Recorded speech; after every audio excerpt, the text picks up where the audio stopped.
Hello guys, I'm Roman Chen. I'm going to do the analytic simulation part for you guys today. And without being said, let's get started. I'm getting this loan data from Kaggle, which is a famous data science competition website. And we're going to use a loan data because we think it's very similar to the risk management decision that was made by FundPark. They both have to decide whether the company or the people will default or not. So the first thing we're going to look at is the column names, which give us all the features inside this data. And we can see there are a lot of features, including member ID or open account or home ownership. Some of them are like features that are generated before the fund was issued, and some of them are generated after. So the next thing we're going to do is we're going to only select the features was generated before the loan was issued, because that's all you're gonna know as a company before you issue any loans.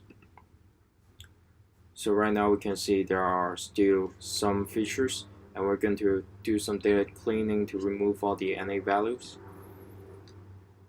And I remove all the NA values for home ownership and for annual income, because obviously if you don't have those information, you're not going to be helpful in the loan decision making.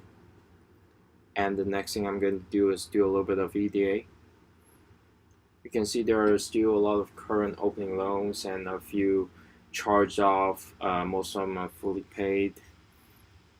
And I'm going to remove all the current loans because we're going to focus on a decision making, which is whether the loans are fully paid or charged off. So we can see that after removing the current loans, we still have almost 24,000 rows of data, which is very powerful. Next thing I'm going to do is look at the relationship between interest rate and grade. You can see the higher the grade, the higher the interest rate, which is following our intuition. And we can look further. So we can see most of the loans are grade BCD, and most of the default are inside BCD as well. Like our intuition, grade G, or the higher the grade, actually not getting the higher the default rate. And the next thing we're going to do is build a model. I'm going to build a logistic classifier model based on the data we have. It's a very simple model, but I think it's going to be powerful because we're going to do a binary decision.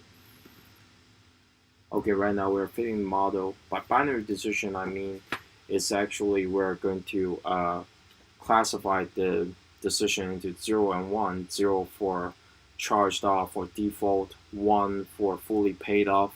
So we're going to see the model summary very soon.